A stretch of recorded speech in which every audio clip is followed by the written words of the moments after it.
কিনা, আমি ইমানদার কিনা,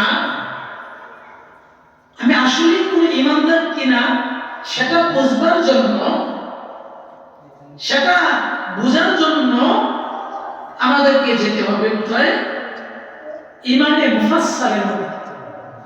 কিসের মধ্যে? ইমানে মুফাসসালে। বিস্তারিত। মুফাসসাল অর্থই বিস্তারিত। মুফাসসাল অর্থই হলো বিস্তারিত। তাই ইমানে মুফাসসাল, মুফাসসাল যদি আমরা কেউ জানি, কেউ বুঝি, তাইলে আমরা বুঝতে পারবো যে আসলে কি আমি ইমানদার কিনা, আসলে কি আমি ইমানদার কিনা। কারণ ইসলামের যে বুনিয়াদ আছে, ইসলামের যে স্তম্ভ আছে, খুঁটি আছে, এই খুঁটি কয়টা? 5টা। বুনিয়াল ইসলাম আলা খামসিন। ইসলামের বুনিয়াদ হলো 5টা। কয়টা? 5টা। এই 5 বুনিয়াদ, কথা বললো না কেউ, এই 5টা বুনিয়াদ। তাহলে 1 নম্বর কি? কালিমা। বুনিয়াদ 5টা বুনিয়াদের 1 নম্বর কি? কালিমা। এরপরে নামাজ। 3 নম্বর রোজা। 4 নম্বর হজ। 5 নম্বর যাকাত। তাহলে এটা হলো ইসলামের বুনিয়াদ। এই ইসলামের বুনিয়াদগুলো 2 ভাবে বিভক্ত। আমলের ক্ষেত্রে কয়ভাবে বিভক্ত? 2 ভাবে বিভক্ত। এর মধ্যে কালিমা, নামাজ, এটা একভাবে। কালিমা, নামাজ, কালিমা, নামাজ, রোজা, এই 3টা একবার। 3টা কয়বার? একবার। কারণ কালিমা, নামাজ, রোজা এই 3টা পালন করতে অর্থের কি হয় না? প্রয়োজন হয় না। কথা বুঝতে পারছেন? এই 3টা পালন করতে অর্থের প্রয়োজন হয় না। আপনি করতে পারেন লা ইলাহা ইল্লাল্লাহু মুহাম্মাদুর রাসূলুল্লাহ, কালিমা শাহাদাত করতে পারেন, আশহাদু আল্লা ইলাহা ইল্লাল্লাহু ওয়াহদাহু লা শারীকা লাহু ওয়া আশহাদু আন্না মুহাম্মাদান আবদুহু ওয়া রাসূলুহু। তাহলে কালিমা পড়তে আপনার অর্থের কি নয়? প্রয়োজন নাই, অর্থের কোনো প্রয়োজন নয়। 2 নম্বরে আসলো কি? নামাজ। নামাজ পড়তে অর্থ লাগবে। আপনি এই কথা বলতে পারেন যে হাসপাতালে আমার সামনে রাখুন, ফটো তোলা করে নামাজ পড়ুন। বিষয়টা কি এমন? 500 টাকা, 1000 টাকা পরে রাখলে নামাজ পড়লে নামাজ দিত না। বিষয়টা কি এমন? না। তাহলে নামাজ দ্বিতীয় যে স্তম্ভ নামাজ, সেই নামাজ আদায় করতে কি নয়? টাকা সম্পদের কোনো কি নয়? প্রয়োজন। এরপর হলো 3 নম্বর হলো রোজা। রোজা এই 3 নম্বর আপনি যে আহার করেন, 3 নম্বরটা কি? রোজা। আপনার কোন মানুষ দেখবেন 1 গ্লাস পানি নিয়ে রোজা রাখে, আছে না এমন? আছে। যুবকের মধ্যে ভাই, আগের মুরগির মধ্যে ভাই শুনছি যে সাহারির সময় শেষ হয়ে যাচ্ছে, হঠাৎ করে ঘুমতে বসছে, তাই সময় নেই, অল্প 1 গ্লাস পানি খেয়েছে, সারাদিন কেটে গেছে, কষ্ট লাগছে, ক্লান্ত লাগছে, আর অথচ আমরা নাদুস মানুষ হয়ে কি করতে পারি না? রোজা রাখতে পারি না। নাদুস করছেন নি, মোটা সোটা দেহ বলের অধিকার। তো যাই হোক, এটা হলো এই 3টা আদায় করবেন, অর্থের কি নয়? প্রয়োজন। এরপরে 4 নম্বর হলো কি? হজ। আচ্ছা, হজ কি সবাই আদায় করতে পারবে? এখন হজ আদায় করতে গেলে 2টা জিনিসের প্রয়োজন হয়। কয়টা জিনিস? 2টা জিনিস। 1 নম্বর আপনার দেহ লাগবে, পুরো দেহ, আপনার দেহ লাগবে। 2 নম্বর আপনার অর্থ লাগবে। কথা বুঝছেন কি? আপনি অর্থের মালিক, অর্থের মালিক, আপনার অনেক অর্থ আছে, অর্থাৎ হজ খরচ করার জন্য যতটুকু সম্পদের আপনার প্রয়োজন হয় সেই সম্পদটুকু আপনার আছে কিন্তু আপনি অসুস্থ, আপনি হুদার দিয়ে উঠতে পারেন না, তাহলে আপনার হজ ফরজ না, আপনার উপর কি নয়, হজ ফরজ নয়। আপনার শরীর ভালো, আপনার দেহ ভালো, কিন্তু আপনার কি হজ করতে চাই, যতটুকু জরুরত, টাকার প্রয়োজন, সম্পদের প্রয়োজন, এতটুকু আপনার নাই, তাহলে আপনার হজ কি নয়, ফরজ নয়। কথা বুঝছেন? তাহলে দুইটা জিনিসের সমন্বয়ে হজ ফরজ হয়। এক নম্বর আপনার দেহ সুস্থ রাখতে হবে, দুই নম্বর হলো আপনার অর্থ থাকতে হবে। এরপরে কি আপনার যাকাত। যাকাতটাও এমন যে আপনার নেশাব পরিমাণ যদি মালের মালিক হন তাহলে আপনার যাকাত ফরজ। তাহলে দুইটা এক আর তিনটা হলো এক পাঠ। এক নম্বর কালিমা, নামাজ, রোজা। তাহলে এই তিনটা আদায় করতে আল্লাহ পাক যে বিধান দিয়ে ইসলামের স্তম্ভ কয়টা, পাঁচটা। বুনিয়াল ইসলামু আলা খামসিন, তাহলে পাঁচটা। এই পাঁচটা বুনিয়াদ আদায় করতে তিনটা আপনার অর্থের প্রয়োজন নয়, দুইটা অর্থের প্রয়োজন। এখন আসুন, এই যে বুনিয়াদগুলো, কালিমা পড়ার পরে, ঈমান আনার পরে, ঈমান আনলাম, কালিমা পড়লাম, আল্লাহকে বিশ্বাস স্থাপন করলাম। এখন ঈমান ওই জিনিসের নাম, আর কই জিনিসের উপর ঈমান আপনার আনতে হবে।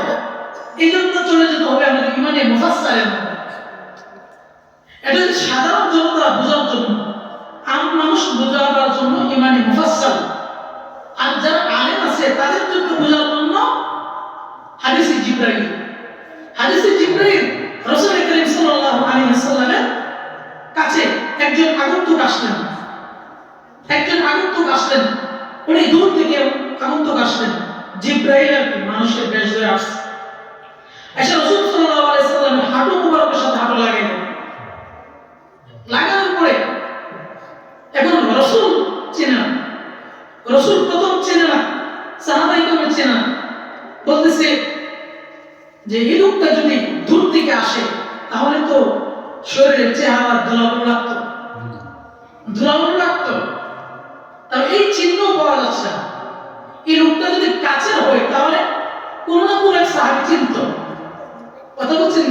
মনে করেন আপনার মহল্লার মধ্যে একজন লোক যদি আসে, আপনি অবশ্যই চিনবেন। আর যদি মহল্লার না হোক তাহলে বুঝতে হবে সে দূরে। এখন দূরের মরুভূমি পার হয়ে আসলো, ধুলাবালি পার হয়ে আসলো, অথচ তার শরীরের মধ্যে এক যারা পরিমাণ ধুলাবালির কামও নাই। তাহলে রাসূল সাল্লাল্লাহু আলাইহি ওয়াসাল্লামের সাথে কি করলেন? সাথে হাঁটু ঘিরে বসলেন এবং রাসূল সাল্লাল্লাহু আলাইহি ওয়াসাল্লামকে প্রশ্ন করলেন, ঈমান কাকে বলে? ঈমান কাকে বলে? যাই হোক, এটা যে এই হাদিসটা বুঝবে উলামায়ে কেরাম। আর আমাদের জন্য আমার ঈমানে মুফাসসালের মধ্যে কি বলা হয়েছে? এই ছয়টা জিনিস যদি কেউ মানে তাহলে সে ঈমানদার। যেমন কালিমা পড়লে ঈমানদার হয়, এরপর কোন জিনিসের উপর বিশ্বাস রাখতে হবে। ঈমানে মুফাসসাল, আমানতু বিল্লাহি ওয়া মালাইকাতিহি। এক নম্বর আমানতু বিল্লাহি, আল্লাহর উপর কি আনলাম? ঈমান আনলাম। আমানতু বিল্লাহি ওয়া মালাইকাতিহি, মালাইকুন মানে ফেরেশতা, মালাইকা বহু বচন, তাহলে ফেরেশতাদের উপর। এক নম্বর কি আল্লাহ তাআলার উপর কি করা? ঈমান আনা। দুই নম্বর ওয়া মালাইকাতিহি, ফেরেশতাদের উপর কি আনা? ঈমান। আসুন, এই জন্য সূরা বাকারার প্রথম আয়াতটা তেলাওয়াত করছিলাম, জালিকুম মিন যালিকাল কিতাবু লা রাইবা ফীহি হুদাল লিল মুত্তাকিন। আল্লাহ যে কোরআনের মধ্যে বলছেন যালিকাল কিতাব, এই হাদাল কোরআন, কোরআনকে সম্বোধন করছেন, এই কোরআন। এই কোরআনকে আমরা কি সরাসরি দেখছি? কোরআন কোত্থেকে আসছে আমরা দেখছি? দেখি নাই। কিন্তু রাসূল করিম সাল্লাল্লাহু আলাইহি ওয়াসাল্লাম কি করছেন? হাদিসের মধ্যে বলেছেন, এবং আল্লাহর কোরআন বিশ্বাস কোথায় বলা হয়েছে? ঈমানে মুফাসসালের মধ্যে। আল্লাহর কোরআন মধ্যে আমরা পাইছি, এটা যে আল্লাহর কোরআন, এটা আমরা কোথা থেকে পাইছি? রাসূলের হাদিস থেকে। তাহলে রাসূলের হাদিসের মধ্যে কি বলা হয়েছে? আমানতু বিল্লাহি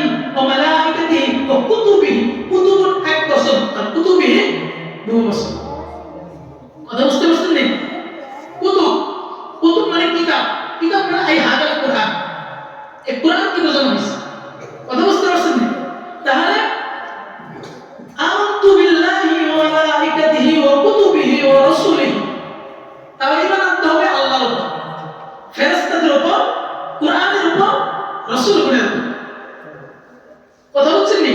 তাহলে এখান থেকে যদি একটা জিনিস বাদ যায়, আল্লাহর উপর ঈমান আনলাম, কোরআনকে বিশ্বাস করে না, তাহলে সে মুসলমান থাকতে পারে? মুসলমান থাকতে পারে? মুসলমান থাকতে পারে। ফেরেশতাদেরকে বিশ্বাস করলাম না, সে মুসলমান থাকতে পারে? মুসলমান থাকতে পারে। এই ছয়টা জিনিস যদি বিশ্বাস করি, ওয়াকুতুবিহি ওয়া রাসূলিহি ওয়াল ইয়াউমিল আখির ওয়াল কদরি ওয়া শাররি মিনাল্লাহি তাআলা ওয়াল বাসি বাদাল, আখিরাত দিবসকে বিশ্বাস করতে হবে। আল্লাহ যে আমাদেরকে পুনরায় উঠাবেন, আল্লাহ যে হাসরের মাঠ কায়েম করবে, একটা আদালত কায়েম করবে, এই আদালতটাকে বিশ্বাস করা, এটা বিশ্বাস আমরা করি, মুসলমান যারা আমরা করি নাকি? অন্য ধর্মের না, মরে গেলে সব শেষ নাকি ভাই? মরে গেলে বাকির সাথে সব শেষ, আর কোনো নেই। তাহলে এরা কি করে না? আল্লাহ বিশ্বাস করে, আল্লাহ বিশ্বাস করে, কিন্তু মরার পরে যে আল্লাহ জিন্দা করবো, হাসরের মাঠ কায়েম করবো, আদালত কায়েম করবো, সেটা বিশ্বাস করে। বুঝছেন কি কথা? এরপরে ভালো মন্দ কি? তাকদীর। ভালো মন্দ আল্লাহ পাক যেটা কপালে লেখা রাখছে সেটা ঘটবে, তার উপর কি আমার বিশ্বাস আমার। এই ইমানে মুফাসসালের এই ছয়টা কথা যদি কেউ বিশ্বাস স্থাপন করে, তাহলে সে মুমিন, তাহলে সে ইমানদার। যদি ছয়টা কথা থেকে একটা কথা কেউ মুমিন কোন মানুষ যদি বাদ দিয়ে দেয়, তাহলে সে ইমানদার থাকতে পারে। আপনি নামাজ পড়লেন না, কেউ যদি নামাজ না পড়ে, সে কি কাফের হয়ে যাবে? কাফের হবে না, সে ফাসিক হবে। নামাজ না পড়ার কারণে সে গুনাহগার হবে, কিন্তু সে কাফের হবে না। কথা বুঝতে পারছেন? এই জন্য আল্লাহ তাআলা আমাদেরকে এই ছয়টা কথা বুঝলাম, এগুলো আমাদেরকে জানতে হবে। কোন কোন? কারণ পকেটে টাকা আছে, পকেটে টাকা আছে না গাছের পাতা আছে, এটা নির্ণয় করব কিভাবে? যখন পাতাকেও পাতা বলে চিনব, টাকাকেও টাকা বলে চিনব, তখনই নির্ণয় করতে পারবো যে এটা টাকা আর এটা পাতা, ঠিক না? তাহলে ছয়টা কথা আমাদেরকে জানতে হবে, যে কোন কোন ছয়টা কথা উপর ঈমান আমাদেরকে আনতে হবে। এই জন্য যে সরকারি দেখুন বাচ্চাদেরকে পড়ানো হয় ইমানে মুফাসসাল, ইমানে মুজামাল, কালিমা তাইয়্যিবা, কালিমা শাহাদাত, এগুলো আমাদের বাচ্চাদেরকে পড়ানো